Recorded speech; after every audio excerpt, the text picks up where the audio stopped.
Benjamin Gilmer will be signing festival purchased copies of his book in Telfair Square immediately following this presentation. Please take a moment to turn your cell phones off, to refrain from using flash photography. And in this particular venue, we do not allow any water, any liquid, anything at all. If you have it, hide it, because those women will come and confiscate it from you. You will have an opportunity to ask questions of Dr. Gilmer at the end. And I wanted also to thank Jim and Ann Higby, as well as Rosalind Roxburgh, who are the sponsors of Dr. Gilmer today. Dr. Benjamin Gilmer is a family physician and associate professor at the University of North Carolina Medicine and Mountain Area Health Education Centers Family Medicine Residency Program. It's a mouthful. He is an international Albert Schweitzer Fellow, attended Davidson College, followed by medical studies at the Sorbonne in Paris, France, and then East Carolina University. As the medical director for MAHEC's Rural Health Initiative and Rural Fellowship, he is passionate about advocating for global and rural health disparities. He has worked extensively in Central and South America and West Africa. Benjamin is committed to advancing medical education, point-of-care ultrasound, interprofessional collaboration, and aspiring students to pursue rural health. His advocacy currently focuses on bringing media attention to social injustice in mass incarceration. His book, The Other Dr. Gilmer, was a feature film and both highlights the injustice of mass incarceration of people with mental illness. Both projects are based on the 2013 This American Life podcast and a collaboration between Benjamin and Sarah Koenig, which has had more than 10 million listeners. A former neurobiologist turned rural family doctor, Dr. Gilmer has lectured across the country about medical ethics, global and rural health, bias in medicine, and the intersection of medicine and social justice. He lives with his wife, Deirdre, their two children, Kai and Lua, and their dog, Prince Peanut Butter, in Asheville, North Carolina, where he drove all the way down to entertain and enlighten us. Welcome to Savannah, Dr. Gilmer. Thank you. Sorry about that long bio. Feeling kind of naked behind this podium here. So, what my dad would be so surprised right now to see me in a church in front of a podium like this. My dad is an Episcopalian priest. My stepfather is a Presbyterian minister. And after I destroyed the eagles on top of the Anglican flag as an altar boy, I destroyed multiple eagles like walking through these rooms. And my dad told me, I think maybe you should consider medical school, not the ministry. So he would be delighted to see me up here. Thank you, Savannah Book Festival. Do you all know that this is an amazing festival? This year I've had a chance to go to a lot of festivals and see incredible people like Brendan Slocum downstairs right now. Were any of you tortured by like where you should go this afternoon? Because I was. Brendan's book is amazing. He's another North Carolina author, and so I would encourage you to take a look at that too. Every session has been torture, trying to figure out where to go. So thank you for being here with me. I want to first thanks the Savannah Book Festival, the volunteers, Rosalind for the amazing dinner last night. Many thanks.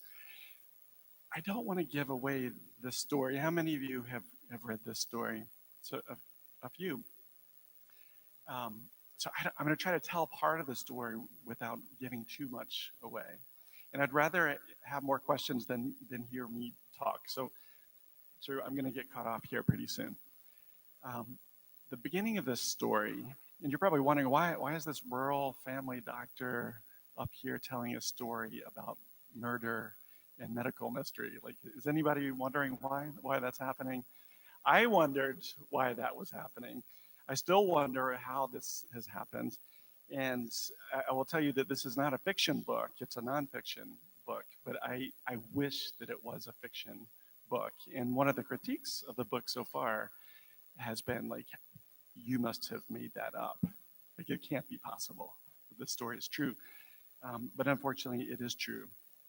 So in the summer, it starts like this. In the summer of 2003, I was a fledgling medical student trying to find my way. I had just spent 10 years in the emergency room, and I thought I was destined to be an urban emergency medicine doctor. That was like why I went to school. In my first rotation, I was hoping to land in the emergency department where I was the most comfortable. And instead, I was thrown into a rural psychiatric hospital. And my task that summer was to take care of 13 highly disturbed adolescent girls who were experiencing homelessness, who were experiencing trauma. Some of the stories from the last session up here. And I was blown away by these girls. It devastated me, being this very privileged person who was starting to witness these kids who've been living with trauma their whole lives. I didn't know what that meant at the time. And I didn't know what it meant to meet another patient that I met that summer, whose name was Dalton Gilmer. And Dalton was a geriatric patient who lived on the wards of Broughton Hospital. Broughton Hospital is one of our 3 public hospitals in North Carolina. So it's one of the places, it's like the terminus for mental illness. It's a place you often go and never leave. And Dalton had been living in the hospital for a couple of years. And he was there because he was diagnosed schizophrenic. And in the afternoons, I would wander onto the geriatric ward and spend time with the patients. And Dalton was one of my patients. Flash forward 1 year.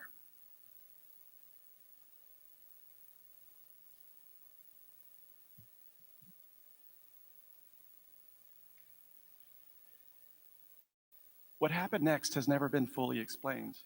Sometime that night, they stopped at an Arby's for dinner. Dalton's first meal out in over a year. Sometime that night, Dalton turned to Vince and began to hum the song, Ba Ba Black Sheep. Sometime that night, Vince wrapped the dog leash around Dalton's neck. By the time a report was filed with the Washington County Sheriff Department, Dr. Vince Gilmer was already back in North Carolina, over 100 miles away. He'd driven south in the pre-dawn on the winding 2-lane country roads and slightly straighter highways that penetrate the heart of Appalachia. He passed through the moonlit shadows of the Blue Ridge Mountains, through fog-filled hollers and sleeping mountain communities, crossing the North Carolina state line through the Cherokee National Forest. Ask Vince how he got home that night, and he probably wouldn't be able to tell you.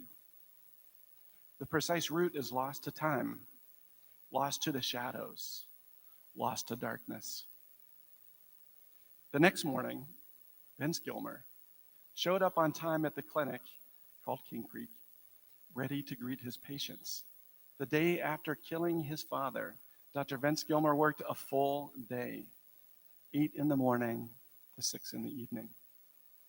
And no one, not his nurse, not his receptionist, no one, not a single one of the 15 or so patients he saw that day noticed anything different about him. I now work in that same clinic. I know some of the previous staff. I see Dr. Vince Gilmer's patients. I use his exam rooms. I'm Dr. Benjamin Gilmer.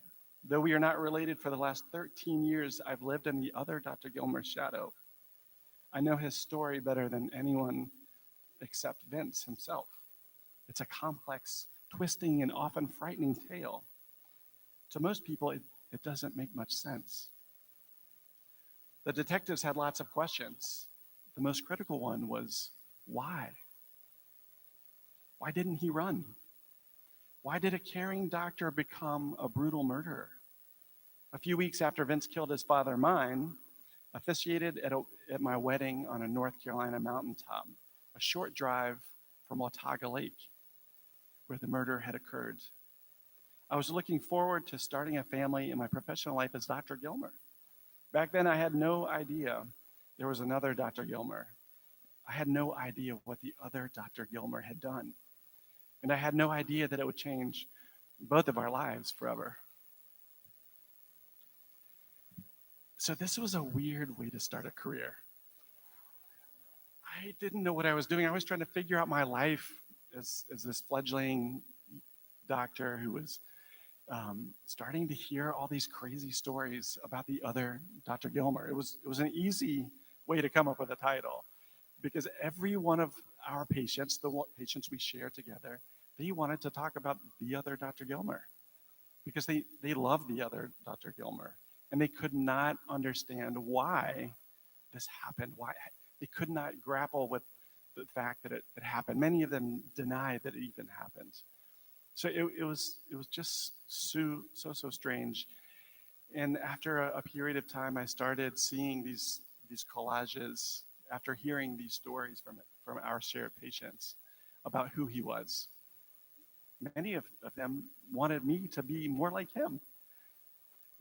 So it was a lot of dissonance in terms of like trying to figure out who I was supposed to be as a doctor. They loved him. They would tell me, well, the other Dr. Gilmer, he wouldn't do that. The other Dr. Gilmer, he wouldn't just give me medicine. He would, for one of his depressed patients, he would take them outside and have them look for 4-leaf clovers. How many of you have gone on a walk with your doctor to look for 4-leaf clovers? No one? Rosalind, have you? No. Well, I had never learned that in medical school to do the 4-leaf clover walk. And I started hearing all these different things about him that gave me pause about who he was, both as a doctor and as a man. But still, I thought of him firstly as a murderer, because that's how everyone thought of him. When the other Dr. Gilmer, Vince Gilmer, went to trial, he did a crazy thing. He fired his lawyer. And then he fired the second lawyer. And then he represented himself by himself and was clearly delusional during his trial. Strange way to defend yourself. The other Dr. Gilmer was diagnosed as a malingerer. He was diagnosed as faking these very strange symptoms. Everyone bought it. Everyone believed that he was a sociopathic, cold-blooded murderer. And that was the sentence that the judge gave him. So I've never written a book before. This was my first, and you may be wondering what is the relationship here? So I had one patient come to me one day and he said, if the other Dr. Gilmer gets out of prison, he's going to come after you. I was like, really? And I hadn't really thought about it. I tried not to think much about it. I'd really tried not to think too much about him. I was just, our kids were young. Our kids were like, 2 and 0. We had just had a brand new child at the time, and there was just not enough space to think about like the consequences of what this meant. And then the same patient came back and said, he's getting out of prison. And of course, he's going to come after you. You are the guy that has inherited his life. He wants to be you. And I got really scared about that. And my wife got scared, and my brothers got scared. And my brothers would tell me, you need to leave Asheville and move to Nashville. You need to get out of there. Like, what are you doing? And I had to ask a question, well, what am I doing? And I started to do a little bit of sleuthing at the time, but realized that I needed a little bit of help. And so a few months before, this woman that I didn't know, her name is Sarah Koenig. Sarah Koenig from This American Life and NPR podcasts, which I didn't know at the time was the #1 podcast in America. called and said, do you want to do a story with me about the other Dr. Gilmer, the discovery of the other Dr. Gilmer? And I said, hell no. That's the last thing I would want to do. Yeah, I don't want to be on his radar. Are you crazy? And then another few months go by, and I realized that, I have to figure this out. If I'm going to live in this building, our whole clinic could fit on this one half of the room. And so I decided that I needed to do a deep dive. This book is not just a murder story. It's not just a medical mystery. It's a pathway in many ways to advocacy. And when I think about a pathway to advocacy, the first step, and this is what we teach our students, is you have to be curious. And this is sort of a family medicine thing where we're all ADD and very curious about everything. And so I was committed to that, to being curious. The next step towards advocacy in my mind is inquiry. So doing a deep dive. And I was really busy trying to survive. And I called Sarah Koenig back and was like, hey, do you want to do this story? And she said, yes. And so she showed up 2 weeks later, and we started like really investigating. So at this time I was becoming very much a student of learning about the journalistic process because I didn't know anything. Well, eventually I had to write the other Dr. Gilmer, which I wanted to do. And he wrote back. And the letter he wrote back to me was illegible. You could only read a few words. One was aggression. In the middle of the note, aggression. And at the very bottom of the note, it said, please help. So what am I supposed to do with that? That's what Sarah Koenig asked. So what are you going to do with that now, Dr. Gilmer? And we put together this story, on This American Life. And ultimately, I went back to the prison to see this man again and realized that he was not a cold-blooded killer, like in my clinical eyes. So I was trying to put my clinical hat on and look at this man differently and to shed some of the bias, shed it away, and look at him as a doctor is supposed to look at a patient. What I saw was someone that looked crazy. He looked like he'd come from One Flew Over the Cuckoo's Nest. He looked like a man who was deranged. He's a man who's only 8 years older than me, but he looked like he was about 75. And he shuffled slowly, and he had these bizarre facial grimaces. And he sat down, and he couldn't talk. For about a minute, he was thinking about the words that he wanted to say, and he would often say, what's the word? What's the word? What is the word? It was clear something was not right with this man. And after I had a chance to smuggle a psychiatrist into the prison for another visit, we, while leaving the prison, came up with a diagnosis that we both believed explained many of the symptoms that he was experiencing. Of course, I thought I had my own diagnosis. I thought he had a traumatic brain injury because he mysteriously wrecked his car while driving to take his board exams. Most people didn't think much about it. But my master's thesis was on traumatic brain injury, so I was thinking a lot about it and truly believed that he'd had a traumatic brain injury that caused these symptoms. I feel like I'm giving too much away. So ultimately, we come to a place where we think we have a diagnosis, and this diagnosis would really be the capstone for explaining the many symptoms he had. And in my mind, that gave me pure, a logical place to believe that, well, he shouldn't be in prison.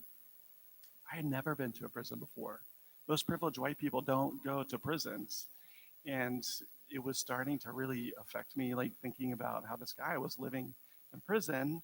And in my heart of hearts, I didn't believe that he should be there. And so that's where Sarah left me at that point, and I became a solo mission to try to figure out what happened to him. So we did figure out what happened to him, and I really want to tell you, but but I don't want to tell you. But the bigger looming question for me is, well, what is our role? What is my role as a physician to speak out or to speak for this man, the other Dr. Gilmer, knowing that he should not be in prison? And so then I had to put my student hat on again and start trying to figure out, well, what does it take to get a convicted cold-blooded murderer out of prison? Well, it turns out it's really hard to do that. And it's been a 10-year battle that has been dramatic and has been painful. And ultimately, I decided after the governor of Virginia, Terry McAuliffe, after he rejected a clemency petition that we had spent 3 years preparing, he said, no, Vince Gilmer needs to spend the rest of his life in prison. And I got really mad, so mad, in fact, that I put myself in a closet for about 3 years and tried to figure out how to write a book. Has anybody else written a book out there? It's been a common theme with the other authors I've heard today that writing a book is not easy, especially if you don't really know how to write. And that was my case. I didn't know what I was doing, and I literally sat in a dark closet for about 2 years just trying to figure it out and giving the manuscript to family and friends to look at it. And turns out publishing a book is even harder than writing a book in many ways. And decided that one of our sort of superpowers in family medicine is phoning friends. We do it every day. We phone the cardiologist. We phone the orthopedic surgeon. We phone the psychiatrist. We have no shame in phoning people and asking for help. And so I phoned Brian Stevenson. Have anybody read Just Mercy? Fantastic book, incredible man. And Brian Stevenson said, you need to get an agent to help you do this. And so I said, well, who's your agent? And he said, well, it's Doug Abrams out in California. And Doug Abrams represents the Dalai Lama, Jane Goodall, Brian Stevenson, Desmond Tutu, a ton of people like that. And I thought, are you crazy? Like they're not gonna pay attention to this story. Well, I called him and decided that we were gonna drive our 2011 Honda Odyssey to California to meet Doug Abrams. And we took the kids, we drove out there, and we got there, and I said, I've got this great story that I need to tell. Not because I think I'm a good writer, because I'm not that yet. But I have to write this book for the governor of Virginia. He needs to read this story if we're going to get this guy out of prison. And they said, well, we only take 6 authors a year. And right now, Jane Goodall is submitting her book. And I was like, Jane Goodall, are you kidding me? I'm not going to compete with Jane Goodall. Nobody competes with Jane Goodall. And so anyway, they ultimately did take my book and gave me a lot of amazing coaching that's led to this book. I'm hesitating because I really want to tell you some things, but we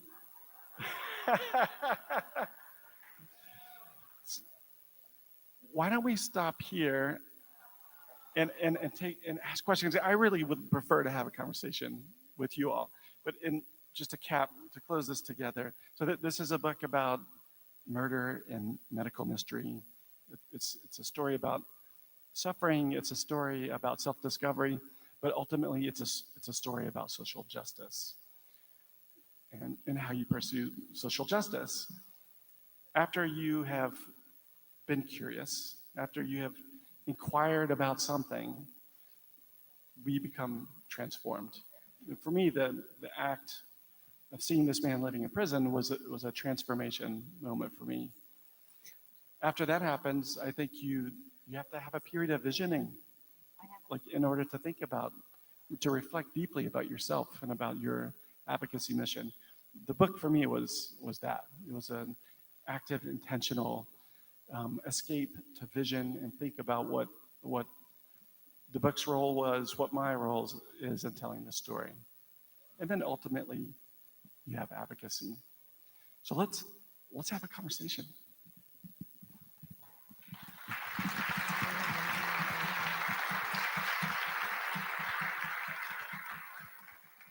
Questions? Oh, right here. I planted some questions on the front row. Here we go. What would, is that on? Yes. What would be your top 2 or 3 issues that you think are the most important social justice issues for the medical community to be involved in? Are you serious? That's a very good question. I mean, for us in family medicine, it's access to care, like period. Universal health care, access to care. It's so hard not to take care of a community well because you don't have access. In terms of the book, like the thrust of it is, why do we put mentally ill people in prison? Like, how do we do that? Anybody know how many severely mentally ill people live in prison? I asked this question yesterday at Savannah State, and they were amazing, these students. First guy said 10,000. Like, all right, a little bit higher than that. Anybody want to take a guess? Rosaline, do you know? Mark? 330,000. 800,000. When you do the math, 800,000 equals, that's 10 times more mentally ill people live in prison than in our mental hospitals. That's mind-blowing. The 3 biggest mental hospitals in our country are Riker Island, the New York City prison, LA County Jail, Cook County Jail. So what do we do about that? That's really what this is about for me, trying to figure out what is my role, what is this book's role, and so far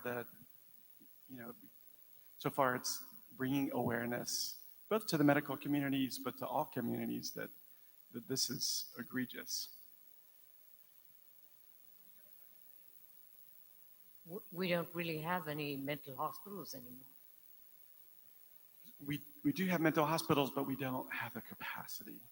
There's something that happened called trans-institutionalization, which happened starting back in the Reagan era, where people did live in these very large, beautiful institutions that were not perfect by any means, but they enabled people with severe mental illness to survive and to do that in a community. Those types of places are the capacity is so low. So those people moved to the communities, to community mental health centers, which I grew up in a community mental health center because my stepfather ran one, and I got to see all the problems that they were experiencing during the late 70s and 80s, which was that time when patients were moving from these institutions to these community health centers that were grossly underfunded. And then they moved to the street, and then they moved to the prisons. Hi, you mentioned, or you said that the book really was about social justice, and it's interesting to me because it's the first I've heard of your book, and I want to read it. But it reminds me of another book I've read called The Other Westmore, and it also, to me, was about social injustice. So I don't know if you could speak to the parallels, if you've read the book, or... So that is on my list, Oh.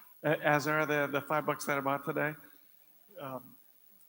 Many people have asked this question, so that's one book that I really need to read, because I think there are some parallels. Yeah. There you go.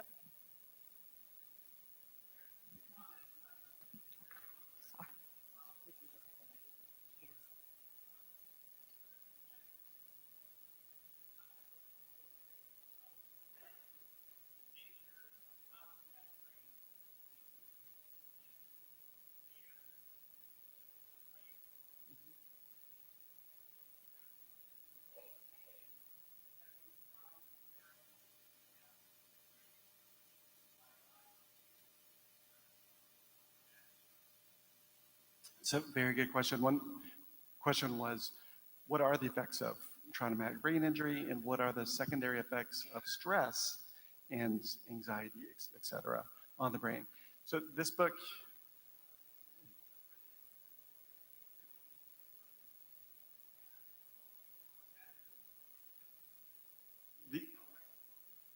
and the ability of a brain to recognize right and wrong. So I'm going to answer this sort of generally. The book is also a study, because I spent 10 years doing neurobiology. It's a study of the brain.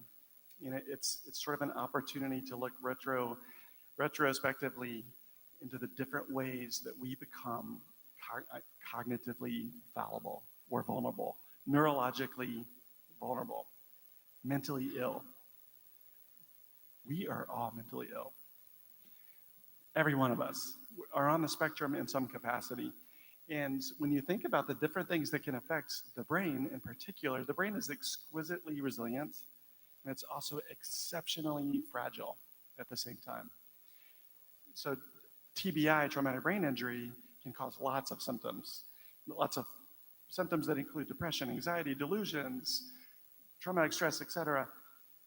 Major depression can do that too. Generalized anxiety can do that too. PTSD can do that too. Living a life of stress, such as in a prison, can do that too.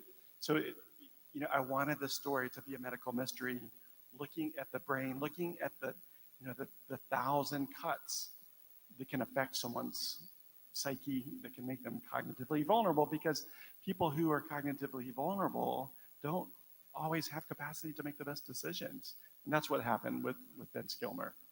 Yeah. We could talk for a long time about that question. Quick statement. Quick statement. I did my psych training at Broughton Hospital in the early 70s. And I was wondering why he cut his father's fingers off in the book.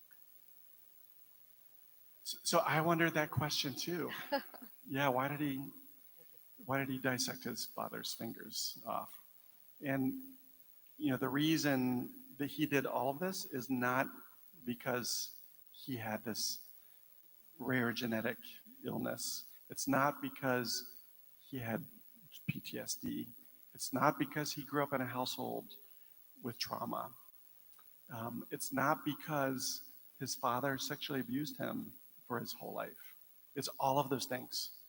So there's not one thing that pushed him to do that, but you can imagine that, the hands that harmed him throughout his life as a child, like the symbolism of that was, it's a little gruesome for a Saturday afternoon.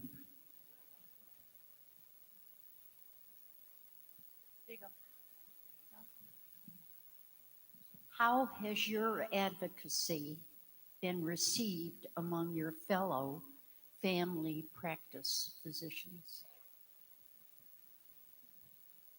So a lot of people have asked, like, why have you committed 10 years to doing this? Like, many of my colleagues on faculty thought I was a little bit crazy, like, for diving into this, many people perceived it as putting myself too close to a killer. Like, why would you put your family through that? But in family medicine, this is what we do. Like, this is not unusual. Maybe I'm a little OCD about this particular thing, but this is what family medicine is. We are advocates. And, if you've taken the Hippocratic Oath, you can't just reject it. Like, you have to actually do it. So for me, this was an exercise in doing it, staying true to the values of what we hold dearly in family medicine.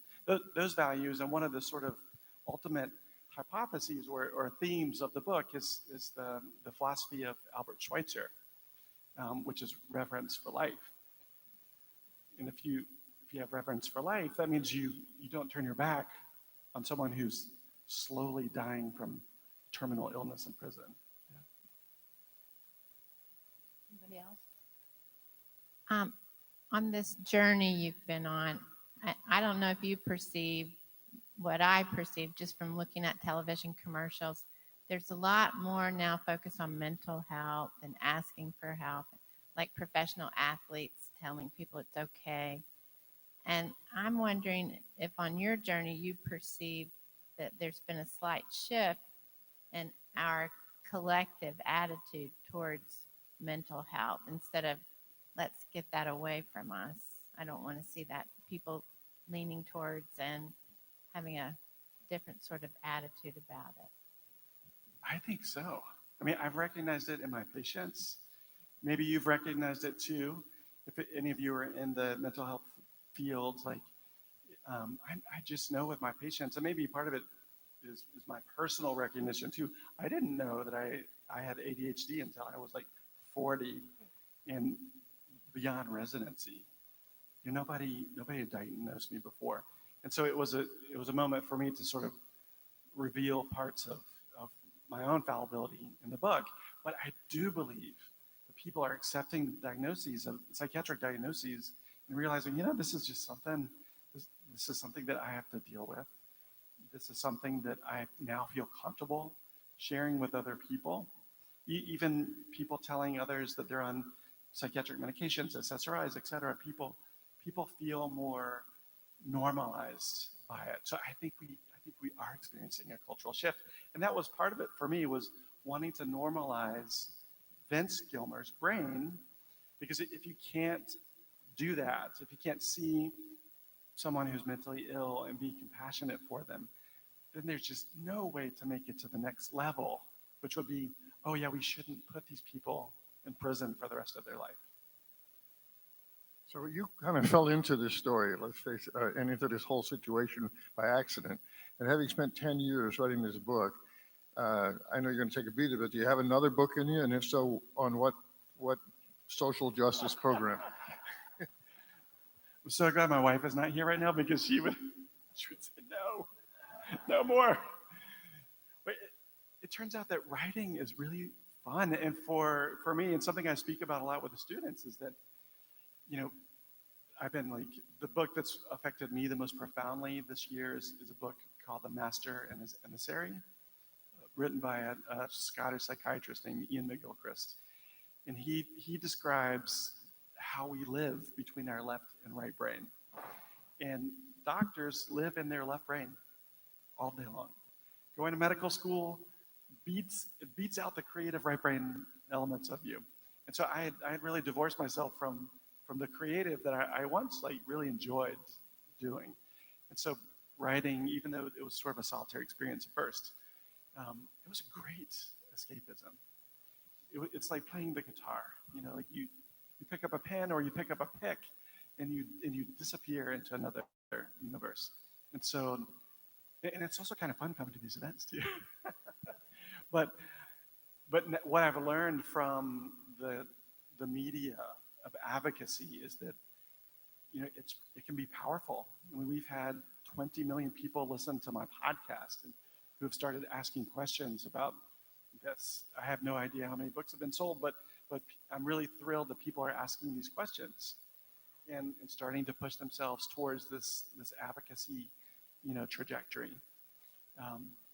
Yeah, but I will never have a story like this. If you read the book, you'll realize, oh my gosh, I will never have a story like this.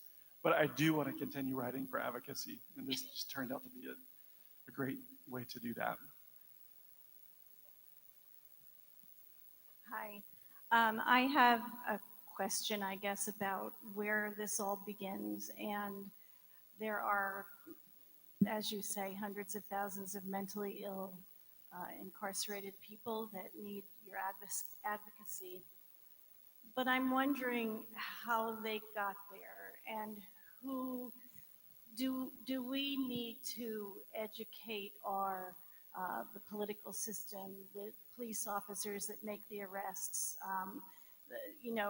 who seem, especially lately, we've seen all the violence that some of these people that we place our trust in for law and order have participated in. And I'm wondering if there's not something that should be done as far as protecting or educating the law, the government. Even your story about your Virginia governor who had no sympathy towards the mentally ill. 2 Virginia governors, unfortunately. So this is a great question. This is the $1 million question, right? How do we transform our civilization, really? This is about our survival of our civilization. How do we do that in America? Because we're sort of failing right now when you think about all the problems we're experiencing. And so part of the aim of the book is to look further upstream. And it's not It's not doctors who are going to solve this problem. It's not police agencies who are going to solve this problem. It's really like kindergarten teachers that are going to solve this problem. And it's going to require all of us to work together. Like I had this experience last year with this guy who was beating my car with a bag full of beer, and I was like, what is he doing? And he believed there was a police officer in the car and that he was threatened by it. And the cops showed up, and he was going to take him to the jail, and said, don't take him to jail, please, fine. He needs to be, with mental health. And I asked the cop, I was like, how many of these are going to happen? How many of these experiences are going to happen tonight? He said, oh, at least 25. And I said, what would it be like for you to have either a social worker or a doctor riding with you in your patrol car? And he said that I would be like Captain America. So it's going to take all of us sort of getting out of our silos and working together. Like law enforcement agencies, they can't solve this problem. Doctors can't solve this problem. It's going to take a collective effort from all of us. Yeah. To follow up on that, so during the Reagan era, we closed all the mental health institutions. Do we need to go back to that? What, on that level, where can we go? What should we start doing? So that takes a lot of money to do that. And so one of the great tragedies of this story is that we can't find a place to take this man from prison because there's no space for him. And if you are a convicted murderer with mental illness, like good luck trying to find a place for him. So it's an exceptional problem. It's going to require a massive systemic change. There is no great answer, but there's a great book written this year called Healing that tells this story in a very nuanced way, written by Tom Insel, who is one of the heads of NIH. It's an excellent book, but you have to read mine first.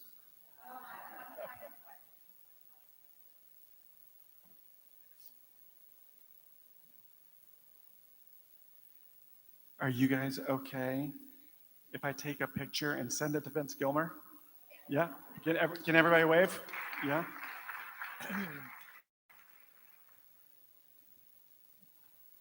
Vince loves the fact that millions of people are hearing his story. He wants to be a part of telling the story too. All right, everybody ready to wave?